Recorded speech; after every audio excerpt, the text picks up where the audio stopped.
Welcome back to the Strong Catholic Dad podcast. My name is John Andrew O'Rourke.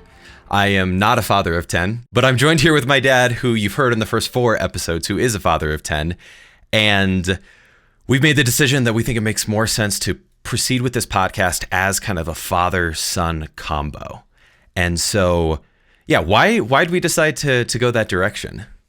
Yeah, as we were talking things through, we had so much fun in show prep, and we would bring up stories from our past, these past 28 years we've had together, and we would have these interesting conversations, and they would go on for a while, and we think, oh gosh, we should put that in the show, and we should put that in the show, and we said, you know what, we should just record ourselves now, and because we've got some great stuff that I think dads are going to be super interested in, and so this was our opportunity to say, hey, let's go for it, let's do one together, because there's things that you bring to the table as my son that I think will be interesting and funny, because there's things where we disagree with each other and times where you remember stuff that I don't recall, and it brings a greater kind of authenticity to what we're trying to do, and I think it's going to help people appreciate what a relationship with father and son can look like. So I'm really looking forward to this. Yeah, I'm excited. The thing that we've been learning over the last 4 or 5 months of doing Strong Catholic Dad full-time for me and full-time together has been this whole concept of pivoting, of trying something, realizing that it isn't working as well as it could, or that there are other things that could be working better, and then changing to that thing that's going to work better. And that's actually the topic that we want to cover in this episode of the podcast, is pivoting as it applies to parenting. And I can say, as the oldest of the 10 kids, that your parenting and the way that my younger siblings have been parented has changed drastically from the time that I was little. And so I kind of wanted to pick your brain a little bit on how do you strike the balance between consistency, making sure that you're not, here one day, there the next, but then also adjusting the rules and the different ideas of how the family interactions and family dynamic are going to look, adjusting those over time. What's that look like in the 28 years that you've been, parenting me and my siblings? Right. What's kind of funny about that is that we hear about that all the time. Whenever I'll say a rule, it's almost like there's a whole list of case law that the kids have in their mind and say, wait a second, that's not what the rule used to be. And they'll start quoting the previous rules. And so that's a challenge, but I think that it's real. I mean, like we do need to shift, because there are things that come up that which is the same reason why in law, you have the Constitution, and you've got a lot of law written down, and then you've got case law, which is constantly changing to say, how can we dial this in? And one of the issues is that bad or tough cases make bad law. And so sometimes we have to look back and say, the reason why we implemented that particular rule was specific, and there was a tough thing going on. And so that's not going to be a law going forward or a rule going forward. So I think one of the challenges is, well, first of all, to hear from the older kids to come back and say, well, we didn't get it that way. You've gone soft on our siblings. And I think, well, it's not really soft. I think it's more attuned to what the needs are. What's consistent is that the rules that we're putting forth are always designed to try to build virtue, to get the kids to think beyond themselves, to think about another, to say, how is this affecting somebody else? So everything pushes back to the golden rule, like do unto others what you'd have done unto yourself. And so that's kind of like the first and foremost rule, because how many times if something comes up and it's like, well, I hit my sister. And so it's like, right, do you want her, like I'm always saying this over and over, would you want her to hit you? And she'd say, no. And I say, would you want me to hit you? And say, no, Dad, I don't want you to do that. And so it's like, that rule is the undergirding rule of all rules. Yeah. And it's, for instance, the one, as I was thinking through this whole concept that struck me immediately, is that when I was a kid, the bedtime was exactly 8 o'clock. And it was that way until I was at least 13, 14, far further into my childhood than a lot of my friends. And now I'll be at home, it'll be 9:30, 10 o'clock, and some of the siblings are still up. And I'm like, what's going on? This is not how it was. I'm like, you guys have it so easy. You have no idea. But I think that's The truth is that the only reason I want them to have a bedtime that's earlier is because then it would like make me feel better about myself. But the reality is, if you'd gone to me at that same age and said, like, do you think you can handle the responsibility of going to bed at 9 or 9:30 or 10 or whatever it is, I would have been like, yes, please give it to me. Right, right. Well, and I would say that we went too long with you. I'm sorry.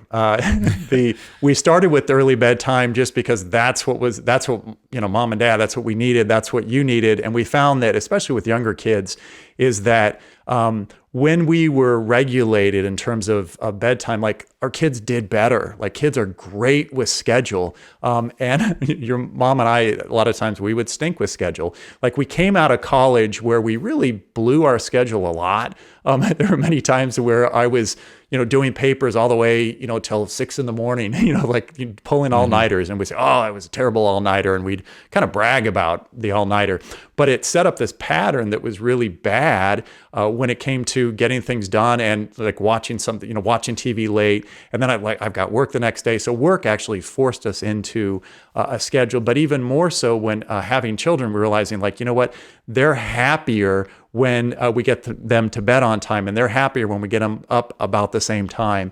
And so there was a need for consistency, but that need for consistency kind of out of a little bit of ignorance and laziness, we kept it too stringent going forward, and what happens with the older kids is that you didn't necessarily push back right away. And when you did push back, it was usually times where I was like, well, I've got my reason where we're sticking with it tonight. So I wasn't as attuned as I am now looking back to say, well, this isn't just about me and, the rules. The rules are to help me, but also to help you.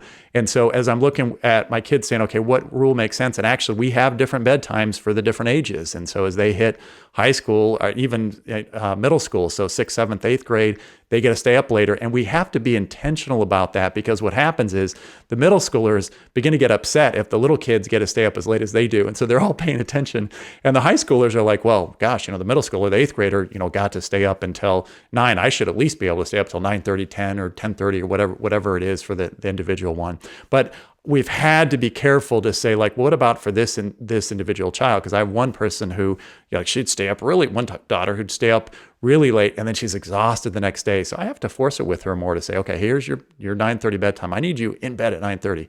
She rarely makes it in bed at 9:30. Mm-hmm. She's close. What that usually means, and I hold to 9:30, is that she's in bed by 10. And sometimes it's 10:15. I'm like, okay, we're 45 minutes past. Get into bed. And the thing is that in the grand scheme of things, bedtime is a party story that I'll tell, when I'm around people who were not homeschooled and who did not spend as much time at home and didn't have, crazy assignments due the next day.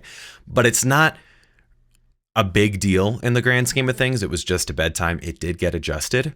Mm-hmm.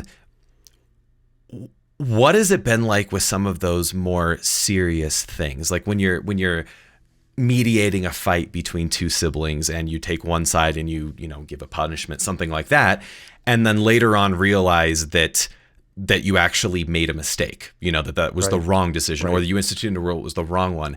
How do you handle that kind of situation? How do you make sure that you're not just sticking with what you said because you said it, sticking with the rule or the decision because that was what was done? How do you handle the human error that goes into parenting? Yeah. There's a beauty and a goodness in making mistakes if I handle the mistake well. And the biggest thing I would say is, like, we apologize a lot. There are many times where, like, I'll hear one side of the story and I'll get upset. It's like, well, she did that to you? And so, like, I'm already predisposed against the other child. And so I'll come walking in the room. It's like, okay, tell me what happened. And I've even got this attitude of, you're wrong and good luck trying to change my mind. And so and there's even a Bible verse about that says something that I think it's in Proverbs, and I think Proverbs, like, a fool is he who makes a judgment after hearing only one side of a case. And like, it's taken a while for me to do better with that, because like when I hear one side and it really offends my sense of, if somebody got hurt, like it makes me mad. And so automatically I have an opinion on it, and to not act out of that opinion and to kind of like hold it inside and be like, okay, let me hear. And then from there, listening to the other side. And so, sometimes what I'll do, and because I found with the kids, like it's really interesting when there's different perspectives, is that I'll say, okay, tell me what happened. And then they'll tell me. And then like to say, well, what would your sibling complain about you? What would they say that you did wrong? Which is really interesting, because then they're like, well, and all of a sudden you can hear a different story. It's like, well, why didn't you tell me that the first time? But then like I have to hold it together and try to be calm when I hear the other side and say like, okay, you tell me what's going on. Tell me what your sibling would be upset about you for doing. And so that they out themselves, so that they get, they do a better job with that. I've had to pivot because there's times where I've just acted, I just said, oh gosh, and I legislated and said, you did that wrong. We're not going to do this again. And then later I'll hear from one of the kids that, pull me aside and say, Dad, there was more to it. This is what happened. And I just think, oh, sweetheart, like I'm sorry. I was mad because a lot of times it wasn't even about the kids and what they were doing. It was about me. Like I wanted to be doing the thing that I wanted to be doing. I didn't sign up to be a judge, and I had no idea that in parenting, like I'm having to do judgments a lot. There's a lot of things where I'm pulled into a situation. And so some of it I have to get over myself and die to myself and be like, okay, come and be present here, because this is my responsibility. This is where the grace is. And so set aside the fact I'm annoyed, and then listen, okay, let me hear the one side. And again, and tell me what your sibling would say about you. That's worked really well. And then hear the other side. And sometimes I've had a radical shift in my opinion if I've listened to both sides. But I would say there's a gift and like there's a goodness when I've done it wrong and I've come back and said, said my daughter Genevieve, like, I'm sorry. Like when I said that the other day, I was like, I got it wrong. And what she knows is that Dad is not just answerable to her, I'm answerable to God. And so it really sets the hierarchy right, that they know it's like, Dad's accountable. And so I am accountable to them, but I'm also accountable to God, which just, I think it helps them to be able to apologize as well, because they see that I did. And if I don't lead by apologizing, they're not going to do it either. And how can I expect them to do that with their siblings if I'm not doing that myself? And that was something that for me growing up was always the light at the end of the tunnel when there was a situation where I felt very frustrated, or like what I wanted to be happening wasn't happening, because I knew that you were trying to do what was best for me. And that if I could explain my perspective in a way where I was understood, then there was the possibility for the rule to change. I remember we had certain rules that when it came to, at the time, instant messaging and when we were allowed to instant message, who we were allowed to talk to, stuff like that. And I really disagreed with some of them. And I remember specifically you telling me, you know what, John Andrew, there was no instant messaging when I was a kid.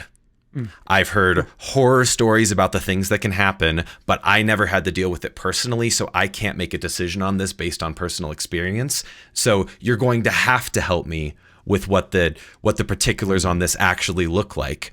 And it took 2 or 3 months. I wish it hadn't taken quite as long, but eventually there came a point where the rule completely changed. And I remember that specifically because I knew, you know what? We may disagree on this, but I don't have to just take the stance of, wow, my dad's an idiot and move on. Instead, I could take the stance of, no, my dad wants what's best.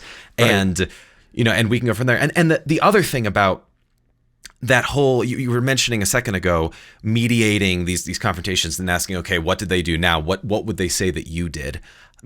I'm just now realizing that has influenced dramatically the way that I handle every confrontation in my life. When someone says, John Andrew, you're an X, Y, and Z, instead of just negative X, Y, and Z, instead of just responding with a, you know what, you're stupid and wrong and I'm perfect. Instead, the first thing I do is I take a step back and say, you know what, maybe the way you said that was really harsh. Maybe there's a lot of untruth in what you just said. But first, let me ask the question, what did I do wrong? Is there an area where I can become a better person in this circumstance? Right. And then if there is, apologize for it. Own the part that I can own. And I think that's that was a habit that was formed from the time that I was a little kid. And I knew I couldn't just go tell mom and dad, hey, so-and-so hit me, and they would get punished and I would get away scot-free. Instead, it's, well, what did you bring to the equation? What did you do wrong? Right. And I know that I just remember arguments that we had about where I would be bringing something to you, and I would say, whatever. Say I would bring 10 things, and you would tell me about the 9 that I got wrong, but you wouldn't jump in right away and tell me about the one that I got right. And that wasn't on you. That was, I trained that into you because that's what I did. Unfortunately, I would often, like you would come and tell me something, and I would immediately think of my defense, and I would explain how what you said was wrong, even though maybe it was 9/10 wrong, but there was 1/10 that was right. And so unfortunately, that pattern is something like I've had to break. But you that was ground into you far more, because it was like this defensiveness, which, for whatever reasons that it existed, it got replicated with you. And so, and I think Maria was far better than me at saying, well, he's got a point there. And I was kind of mad. I was like, okay, what's the point? And I almost had to like shut down myself and like, what is that one, 1 out of 9 things? And I found that we struggled at times when I was just like, would you just tell me the area? It's like, okay, I didn't say the exact words here. Like, I don't want to be a lawyer here. Do you get the gist of where something is missing? And again, I was asking that of the kids, and then, Maria was pointing out, it's like, why don't you give that to them too? And it's like, oh boy, because it's this ingrained habit that I'm trying to get rid of. And first of all, I had to realize it was there. Thank you, Maria, for pointing it out. And then, even though it was painful at the time, but then in time to grow with that and say, okay, I need to realize that this is happening to me. I need to as well shut my mouth, hold on a little bit, listen for where am I wrong? Because, if I'm willing to say, I'm wrong here, the other person might say, well, you know what, in those other 9 things, I just, I was heaping things on. It's like, that was the biggest thing. It's like, you're kidding. And I could have been arguing about the dumb nine things. So I think in parenting, it's like, it's really important to check myself. And like, if they're bringing something to the table, I need to hear, what the heck is that? And again, that wasn't my habit growing up, and it wasn't my habit for the first probably 10, 15 years, at least 10 years of parenting, and I still struggle with it at times. I think that it comes from this deep desire for a kid to know that they're good. And it's something that we have. One of my younger siblings she was the one who as a 2, 3, 4-year-old was acting out all the time. She was the one, if you looked the other way, then she was halfway down the street. And we got in this habit of just saying, no, bad. Yeah. And it was shorthand for what you're doing is not acceptable, and you're going to get hurt, and you're scaring us. And I remember thinking, like, if she gets hit by a car or whatever, like that would ruin my life, And so you keep saying bad. And there was a point where I can't remember if she said it to me or she said it to one of you, but I heard about it immediately after, where she said, why am I always bad? Why am I bad? Yeah. And that just, like, oh my gosh, like, no, that's not what this is. You are not bad. Right. The things you're doing need to be curbed. And I think that this applies to when you get into an argument with your kids, or it's like, hey, you did these things wrong. The kid wants, like, for me, when you would say, hey, you did these 10 things wrong, this subconscious message that was conveying to me is, you're a bad person because you did these 10 things wrong. And I'm responding to that going, no, 9 of them I got right. And I remember there was this transformational moment for me. It was actually after I had left the house, but I was still working out of the garage on my film company. I was seeing this girl, and you and mom did not approve. And every time I would say, oh, I had a date with so-and-so, you guys would say, I can't believe that you had a date with so-and-so. This is not the right person. Why are you blah, blah, blah. And I was so offended, because the underlying message was, you're not smart enough or wise enough to see that you are screwing your life up, and we can, or you're a bad judge of character. You're bad. And I remember this went on for a couple of months, and I just totally turned off my ears. I would still tell you because I wanted to be known and I wanted to be understood, but I hated the response I was getting. What ended up happening is I came into your office after I had just told mom about a date that went really well, and I was complaining, like, yeah, mom just can't see why I would date this girl. And you looked at me and said, you know what? you're right. Sounds like there are a lot of good things about her. And I remember being like, wait, what? Mm-hmm. I know that you're not happy that I'm dating her, and you just said that. And so I turned and said, but you still don't want me to be with her. And you said, nope. Mm-hmm. And then I said, why? Mm-hmm. It finally, like, I was finally willing to listen to what you had to say, because you acknowledged my goodness. You acknowledged that I'm not crazy, that I'm not stupid, that I'm not any of these things, that like I do have a judgment center that's been formed decently well. And that for me was transformative because I knew that you saw the goodness in me. I knew that I was heard. And then I was willing to hear what you had to say. And you shared some things that I'll never forget. And I realized like, oh no, I can trust my parents. They're not trying to make me miserable. They do have a reason for the things they're saying. Yeah. And I remember that. That was, twofold. One is she was a great girl. I mean, there was some really wonderful qualities in her. And I think, and I remember listing out some of them, and you were saying, oh, like, okay, yeah, that's true. Those things are there. And yeah, I just remember you kind of being shocked. And it's like, well, then what? You just said a lot of good things. Why do you think this won't work? And I was like, okay, let's talk more about that. That was a great father-son moment where we could talk with the defenses down. And I would come back to what you said about your one sibling who, we said, bad all the time. And I just like, and that pierces my heart, because it's like, gosh, like I wasn't catching what was going on. And when I finally did catch it, it had been just, she had heard over and over again, bad. And that has taken years to deal with, because she really viewed herself as bad. It's like, you're not, but that's what she heard over and over again. So, and as a parent, like, that just hurts to realize that went on. And I was part of it, and then turn around and be like, man, I cannot let this go on anymore. I have to be careful with what we're saying. I have to be explicit to be like, no, this thing over here that you've done, like, that's not okay. But then turn around like, what is okay? What is good about that person? Because as you said, it really gets down to their sense of who they are and what those meant. Like, everything that I'm saying communicates a message. My words and my attitude. Like, my attitude is key, and that's back to this whole thing of parenting and pivoting in parenting.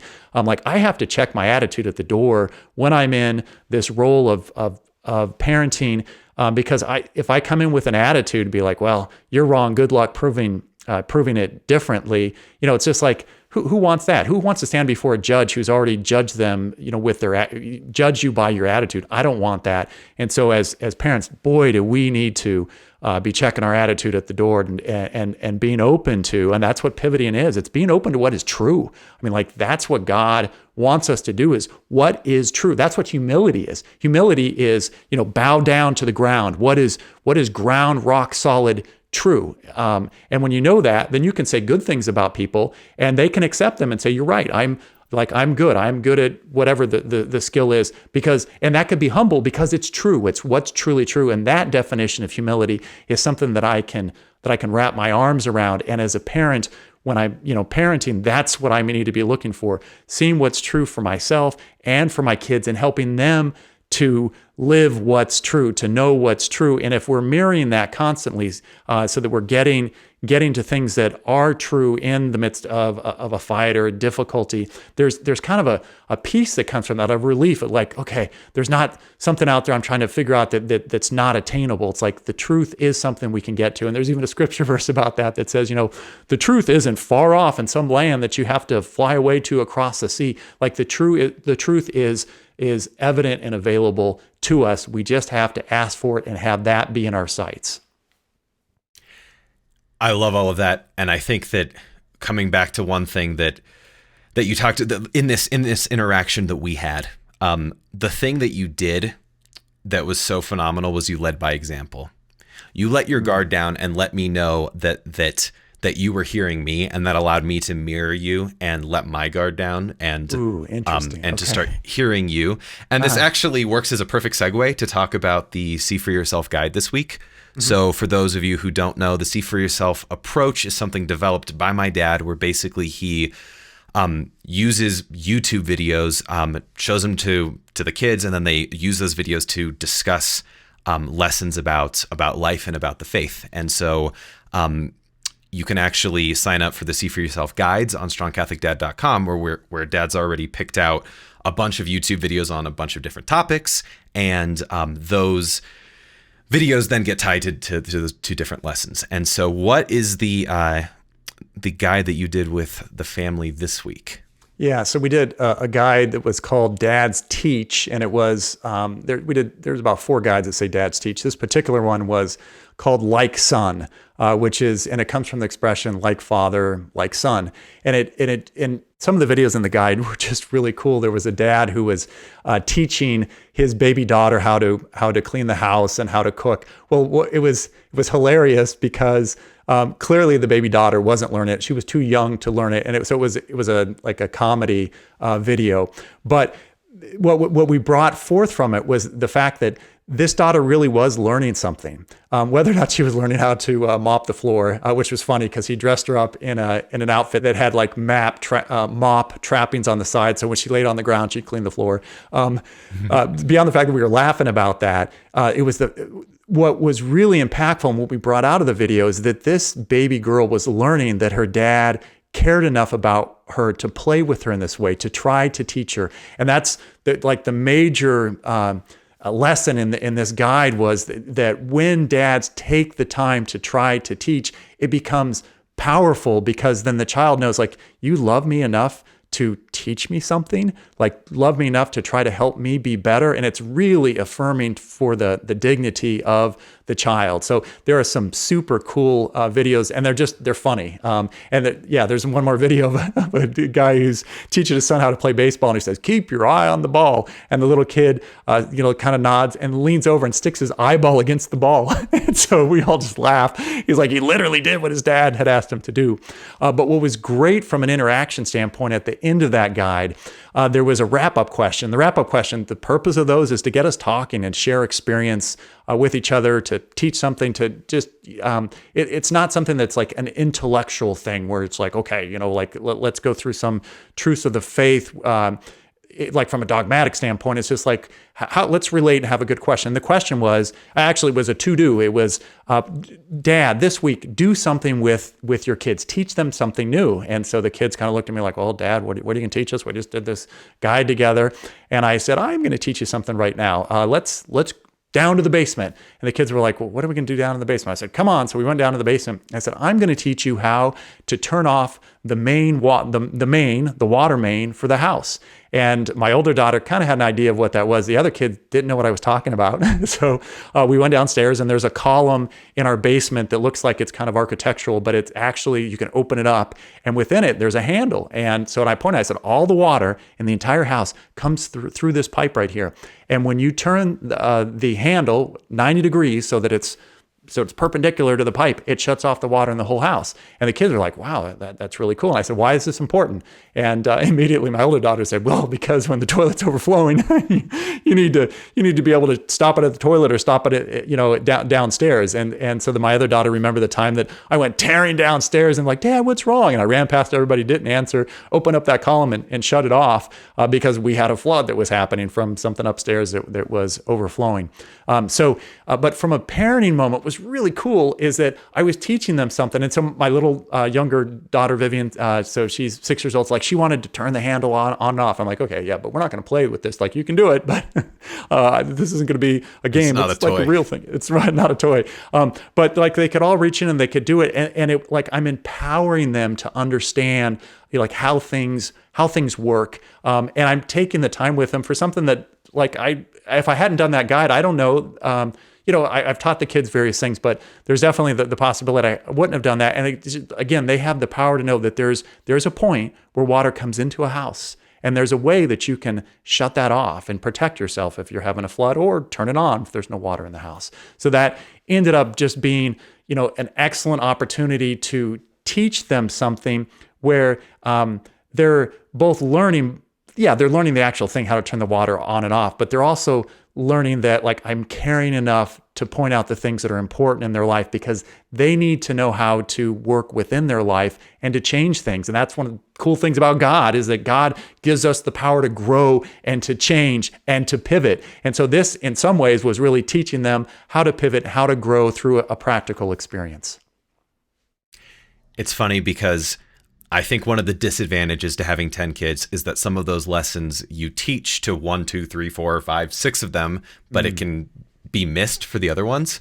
And this reminds me of, I was on the phone with a sibling who will remain nameless for their, for the sake of the protection. We're on the phone and the sibling starts hearing a beeping sound in the house, just every, 30 seconds, beep.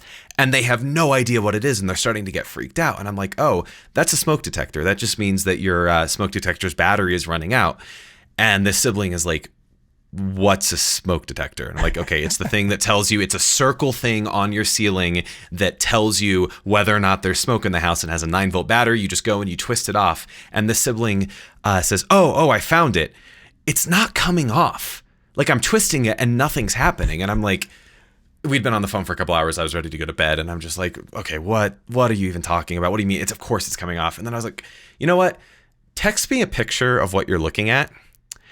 And this person texts me back a picture of the sprinkler for the fire alarm on the top of the ceiling.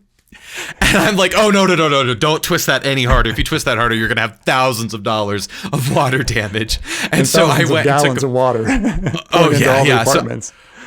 So I went and I took a picture of our smoke detector at my current apartment. So this is the thing that you're looking at. And I'm like, Dad, owns rental property. And how did you not learn that? And it was just one of those things that I learned. Other siblings have learned that. I'm sure that plenty of them know exactly, but this is one that got lost. So it's great that within the context of the guide, you can take time with the entire family to go and teach them something that they're never going to forget, and something super practical like turning off the water main. That's all we have time for today. If you like what you've heard on the podcast, please subscribe, leave a 5-star review, and encourage your friends and family to do the same. If you want to support the work of Strong Catholic Dad, you can become a monthly sponsor for as little as $5 a month. I quit my job back in 2018 to found Strong Catholic Dad, and as of right now, it's not enough to pay the bills. So anything that you can do is appreciated. Until next time, be strong in faith, strong in hope, and strong in love. God bless.